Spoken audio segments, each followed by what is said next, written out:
To this new lesson. तो आज जो हम पढ़ेंगे मध्य प्रदेश के क्लाइमेट के बारे में देखेंगे। तो आप देखोगे कि मध्य प्रदेश का जो क्लाइमेट है उसको हम जनरली चार चार रीजन्स पढ़ते हैं हम। एक हमारा है नदर्न प्लेन्स,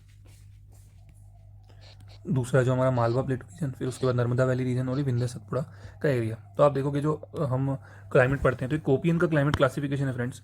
उसमें अगर आप देखोगे तो कोपियन के क्लाइमेट क्लासिफिकेशन में जो मध्य प्रदेश का क्लाइमेट है वो किस में आता है, जो उनका जो मैक्सिमम रीजन है वो CWG क्लाइमेट में आता है। उन्होंने क्या अलग अलग कोड दिए थे क्लाइमेट को, ठीक है। तो एक CWG कोड है, जो मैक्सिमम एरिया है वो इसी कोड के अंतर्गत आता है, ये आपको मकअप करना है।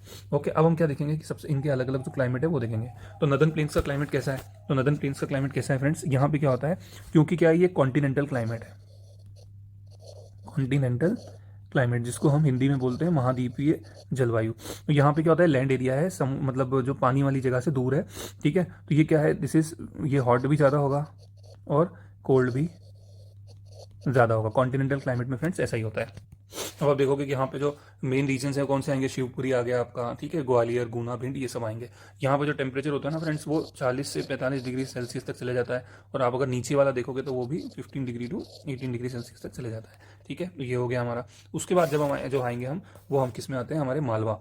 तो मालवा जो फ्रेंड, जो लोग मालवा में रहते हैं वो, आई थिंक मैं भी मालवा में रहता हूँ, तो वो सबसे लकी है दुनिया में, क्योंकि यहाँ का जो क्लाइमेट है वो पूरे, मैं ऐसा मानता हूँ पूरी दुनिया में सबसे अच्छा है। यहाँ पे क्लाइमेट कैसा है फ्रेंड्स, इक्विटेबल, ना ज़्यादा सर्दी होती है ना ही ज़्यादा गर्मी होती है, ठीक है। और ये इसीलिए डेवलप्ड भी है इतना। तो आप यहाँ देखोगे कि इंदौर का जो रीजन है, देवास, उज्जैन, ये सब, रतलाम, ये सब किस में आता है, मालवा में आता है। तो ये कैसा इक्विटेबल, मतलब यहाँ पे कैसा होगा कि नॉट, मैं लिख देता हूँ, not so hot not so cold,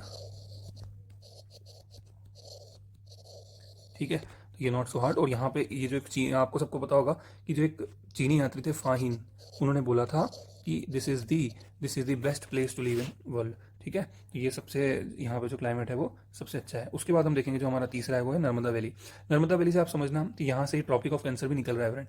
तो ट्रॉपिक ऑफ कैंसर निकलने के कारण क्या होगा कि यहाँ पे जो गर्मी होगी वो तो बहुत ज़्यादा होगी, ठीक है। यहाँ पे हॉट जो होगा वो बहुत ज़्यादा होगा, लेकिन जो कोल्ड होगा वो कम होगा, ठीक है। तो ये हो गया हमारा, इसको हमको इतना ध्यान रखना है। तो यहाँ पे क्या आ जाएगा, होशंगाबाद, जबलपुर, हरदा, नरसिंहपुर, ये सब रीजन आ जाएंगे।